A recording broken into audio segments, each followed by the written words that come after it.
महाराष्ट्रामध्ये महायुतीचाच मुख्यमंत्री होणार आणि तो सुद्धा काँग्रेसचा।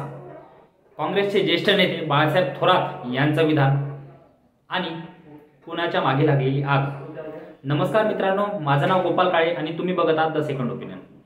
व्हिडिओकडे वळण्याआधी प्लीज माझ्या चॅनलला लाईक करा।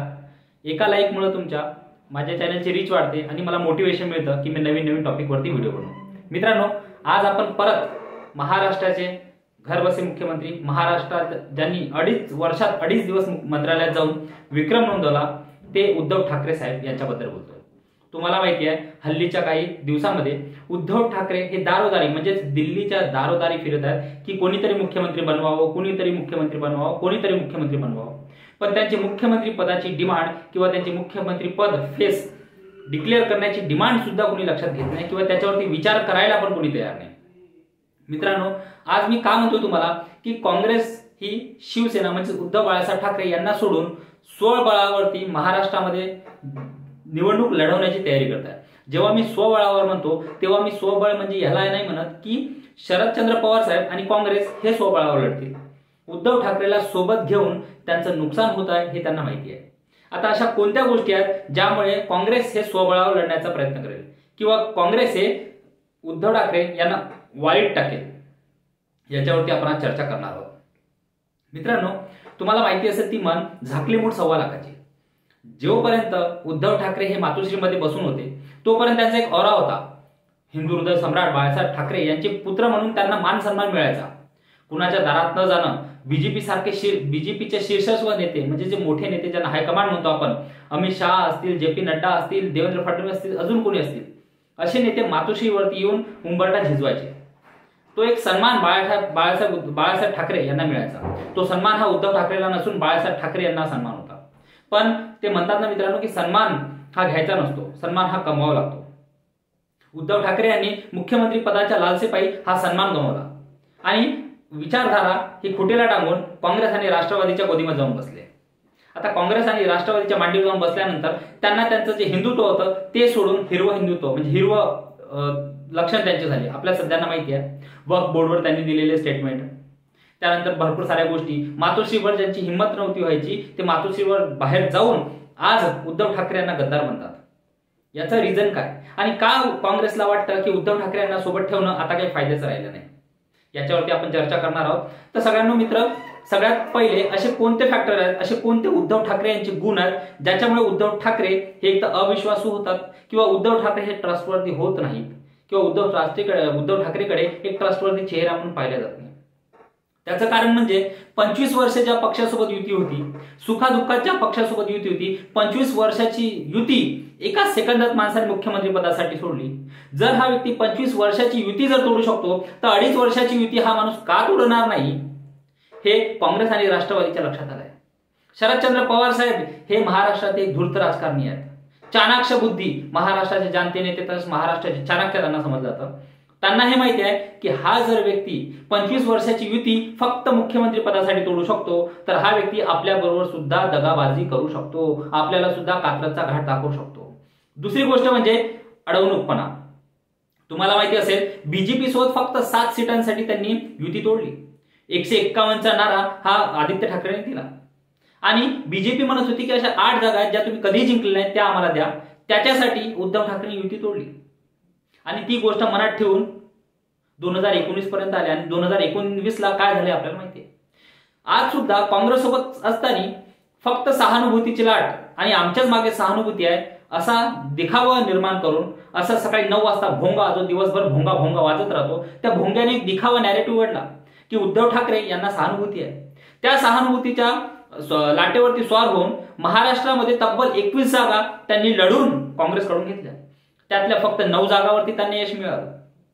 त्याच्यामध्ये सगळ्यात 2 जागी जर हेवादेवा झाला असेल किंवा जास्त फाईट झाली असेल, ती जागा म्हणजे कोणती तर सांगली आणि दक्षिण मुंबई। मित्रांनो, सांगलीमध्ये चंद्रहार पाटील हा उमेदवार ठाकरेंनी पहिलेच उमेदवार घोषित करून टाकला, त्यामुळे काँग्रेसचा बंडखोर तिथे उभा राहून काँग्रेसचे पाटील तिथे जिंकले। मित्रांनो, हा उद्धव ठाकरेचा अडवणूकपणा काँग्रेसला माहिती आहे। ते बीजेपी सोबत तर चालायचं, पण काँग्रेस पक्षाचं राजकारण किंवा काँग्रेस पक्षाचा इतिहास हा उद्धव ठाकरे विसरले। तिसरी गोष्ट म्हणजे एकाधिकारपणा। आम्ही देतो तो आदेश आणि आम्ही कोणाचे आदेश मानत नाही, ही उद्धव ठाकरेची जी समस्या आहे. किंवा तुम्हाला माहिती असेल शरदचंद्र पवार साहेब हे एक शरद बाकी गारद हे जे इंटरव्ह्यूज सकाळच्या भोंग्याने घेतले होते, भांडूपचा भोंगा ज्याला म्हणतो, तेव्हा शरद पवारांनी एक सल्ला दिला होता की तो सल्ला म्हणजे असा की गठबंधन हे पार्टी सारखं चाललं जात नाही. पार्टी ही आदेशावर चालते, पण गठबंधनसाठी लोकांची अलायन्स म्हणजे त्याला म्हणतात ना की कम्युनिकेशन हे असायला हवं. उद्धव ठाकरे हे कम्युनिकेशन मध्ये मागे पडतात. उद्धव ठाकरे एकाधिकारशाही गाजवण्याचा प्रयत्न करतात. त्यामुळे काँग्रेसने नक्कीच 2024च्या इलेक्शनमध्ये काँग्रेसने उद्धव ठाकरेचा फायदा करून घेतला. पण जसं त्यांना कळलं की उद्धव ठाकरे यांच्या मागे एकनाथ शिंदे साहेबांसोबत गेलेले मतं नाहीत, उद्धव ठाकरे हे परजीवी झालेत, उद्धव ठाकरे हे पॅरासाइट झालेत, उद्धव ठाकरे सोबत आता हिंदुत्वाला मानणारा मतदार नाही, त्यातला बहुतांश मतदार हा एकनाथ शिंदे साहेबांसोबत गेलाय. तसं काँग्रेसने जागा आवडली आणि काँग्रेसला दिसून पडलं, समजून पडलं की उद्धव ठाकरे हे फक्त आणि फक्त आपल्या मताच्या भरोशावर जिंकून येऊ शकतात. बीजेपी सोबत 4 सीट्सवरती त्यांचा आमनासामना झाला, त्यातल्या 3 सीट्सवरती बीजेपीने विजय मिळवला. याचा अर्थ असा की हिंदुत्व मतदार जो उद्धव ठाकरेंनी बदललेली भूमिका आहे त्याला सपोर्ट करत नाही. त्यामुळे उद्धव ठाकरेंचे उमेदवार जे विजय झाले ते फक्त आणि फक्त सेक्युलरिझमचे जे वोट्स काँग्रेसला मिळतं, ज्या प्रकारचं जातीयवाद काँग्रेस हे हिंदू धर्मामध्ये पाडतं, एका समुदायाचे एकट्टे मत घेणं आणि काही जातींचं मत घेणं, त्याच्यावरती काँग्रेसचे सोशल इक्वेशन बनवतं. त्या सोशल इक्वेशनमुळे शिवसेनेचा म्हणजे उद्धव ठाकरे यांचा विजय झालेला आहे. त्यात सर्वाधिकार जर श्रेय कोणाला जात असेल तर ते फक्त काँग्रेस आणि राहुल गांधी यांना. दुसरी गोष्ट, सीएम फेस याच्याबद्दल उद्धव ठाकरेंनी डिमांड लावून ठेवली आणि 4 दिवाळी आर 4 भीती आर तरी सीएम फेस डिक्लेअर करा. किंवा बिहार पॅटर्न ज्या प्रकारे बीजेपीने नितीश कुमार यांना सीएम फेस डिक्लेअर केलं, त्यानंतर सीएम नितीश कुमार यांच्या सीट्स कमी आल्या तरी बीजेपीने नितीश कुमार यांना सीएम केलं, तशा प्रकारचं काही महाराष्ट्रामध्ये करा. मला वाटलं तर 10 सीट्स कमी दिल्या तरी चालेल, मी लढेल, पण मला मुख्यमंत्री कोणीतरी करावं. वाकुनी टाक सडा हे तुम्हाला माहिती असेल का ना? तसं हे किती वाकणार आहेत मुख्यमंत्री पदासाठी. अहो एकनाथ शिंदे साहेबांना तुम्ही म्हणता, तुम्ही म्हणता की दिल्लीच्या पायऱ्या भिजवण्यासाठी जातात. अहो ते प्रधानमंत्र्याकडे जातात, ते गृहमंत्र्याकडे जातात, ते नीती आयोगच्या बैठकीवर जातात, ते G20 मध्ये जातात, पण तुम्ही कुणाकडे चाललेत? ज्या हिंदू हृदय सम्राट बाळासाहेब ठाकरे यांनी आयुष्यभर काँग्रेसचा विरोध केला, त्या सोनिया गांधी यांच्या चरणाशी नतमस्तक होण्यासाठी आणि मुख्यमंत्री पदाचा उमेदवार मला घोषित करा याच्यासाठी तुम्ही दिल्लीवारी करताय. हे तुम्हाला शोभतं का? आज बाळासाहेबांचा आत्मा आज बाळासाहेब असते तर किती दुःखी झाले असते आणि बाळासाहेबांचा आत्मा आज किती दुःखी असेल याचा विचार करा.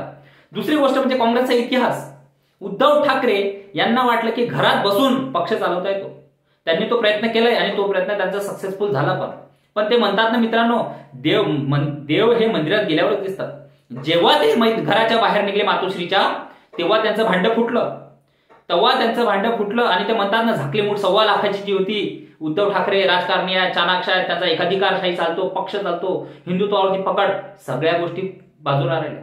आणि उद्धव ठाकरे हे फक्त आणि फक्त स्वार्थी नेते आहेत आणि ते स्वतःच्या स्वार्थासाठी काहीही करू शकतात, आपली विचारधारा पण खुंट्याला टांगू शकतात, हे लोकांना कळलं.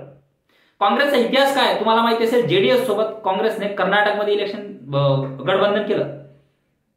मुख्यमंत्री HD कुमारस्वामी झाले. HD कुमारस्वामी रडून राजीनामा दिला की काँग्रेसने मला अत्यंत त्रास दिला. या रडण्याची भूमिका, या रडण्याची वेळ HD कुमारस्वामीवरती काँग्रेसने आणली. काँग्रेसचा इतिहास आहे, जोपर्यंत काँग्रेस अलायन्स मध्ये राहते काँग्रेस त्याच पक्षाचा घातपात करते.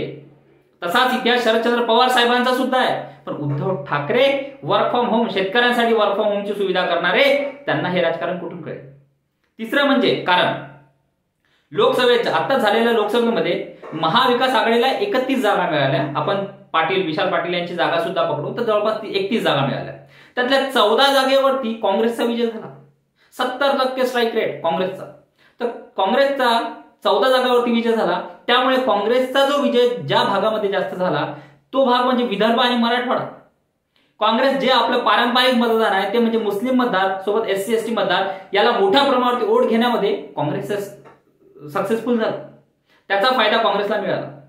14 अशा जागा होत्या जिथे BJP versus Congress direct fight होती. त्यातल्या 12 जागावरती, तब्बल 12 जागावरती काँग्रेस ही विजयी झाली आणि फक्त 2 जागेवरती बीजेपी ही विजयी झाली. काँग्रेसला हे कळून चुकलं की विदर्भ आणि मराठवाड्यामध्ये आपण स्ट्रॉंग होल्ड पुन्हा तयार होऊ शकतो. तिसरं कारण विदर्भात काँग्रेसची असलेली ताकद. विदर्भ आणि मराठवाडा हा काँग्रेसचा पारंपरिक गड मानला जातो, स्पेशली विदर्भ. पण गेल्या काही वर्षांमध्ये म्हणजे गेल्या 10 वर्षांमध्ये बीजेपीने तिथे काँग्रेसला मात दिली. पण आता काँग्रेस तो गड परत राखण्यासाठी किंवा परत घेण्यासाठी पुन्हा प्रयत्न करत आहे. त्यामुळे जातीय समीकरण ज्या प्रकारचं विदर्भात आहे त्याचा फायदा सुद्धा काँग्रेस उचलू शकते. चौथं कारण म्हणजे उमेदवारांची कमी नसणे. काँग्रेस जवळ आज उमेदवारांची भरमसाठ आहे. एक लाईन लागली आहे जी काँग्रेस पक्षामध्ये यायला तयार आहे आणि काँग्रेस पक्षाकडून उमेदवार घेऊन विधानसभा लढवायला तयार आहे. पण उद्धव ठाकरे सोबत असलेले जे उमेदवार होते किंवा उद्धव ठाकरे सोबत असलेले जे नेते होते ते मोठ्या प्रमाणावरती एकनाथ शिंदे साहेबांसोबत गेल्यामुळे आज उद्धव ठाकरेकडे उमेदवारांची कमी आहे. त्यामुळे एक चेहरा जो सर्वसामान्य किंवा लोकांच्या मधला असेल किंवा सगळ्या लोकांना मान्य असेल तसे चेहरे काँग्रेसकडे असू शकतात, पण ते उद्धव ठाकरेकडे नाही. उद्धव ठाकरेकडे मत नाही, उद्धव ठाकरेकडे चेहरा नाही, उद्धव ठाकरेकडे उमेदवार नाही, तर काँग्रेस का बरं त्यांचं ऐकेल? तिसरी गोष्ट, ठाकरे गटाचे मतदार. मित्रांनो, अलायन्स केव्हा होते? जेव्हा तुमच्याकडे काही देण्यासारखं असेल आणि माझ्याकडे काही देण्यासारखं असेल तर दोघांच्याही म्युच्युअल इंटरेस्टनुसार अलायन्स होत असते. आज उद्धव ठाकरेकडे देण्यासारखं काही नाही, कारण की त्यांच्या जवळचा जो हिंदू मतदार होता, जो कट्टर शिवसैनिक होता, जो कडवा शिवसैनिक होता, तो एकनाथ शिंदे साहेबांसोबत निघून गेलाय. जे काही 2, 4, 5% उरलेत ते पण एकनाथ शिंदे साहेब विधानसभेमध्ये घेऊन जातील का याची भीती तयार झाली.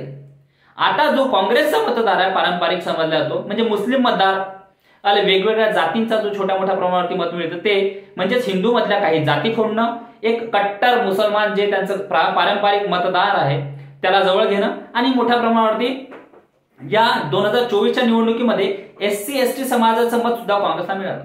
तुम्हाला माहित असेल ज्या प्रकारचा नॅरेटिव्ह यावेळी चालला की संविधान बदलवलं जाईल, त्यामुळे मोठ्या प्रमाणावरती SC ST समाज हा बाळासाहेब आंबेडकर म्हणजे ऍडव्होकेट प्रकाश आंबेडकर साहेब यांच्याकडे सुद्धा न जाता तो काँग्रेसकडे वळला.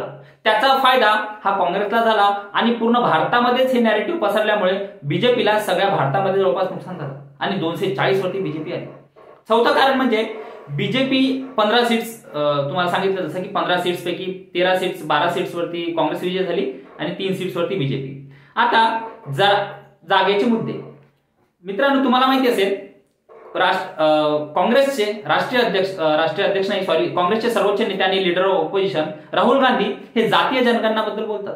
हा नॅरेटिव्ह त्यांनी सूट केला, हा नॅरेटिव्ह त्यांनी फिट केला जनतेमध्ये आणि हिंदू धर्मातून काही जाती वेगळ्या काढून जे काँग्रेसचं पारंपरिक राजकारण आहे त्याला ते बढावा देत आहेत.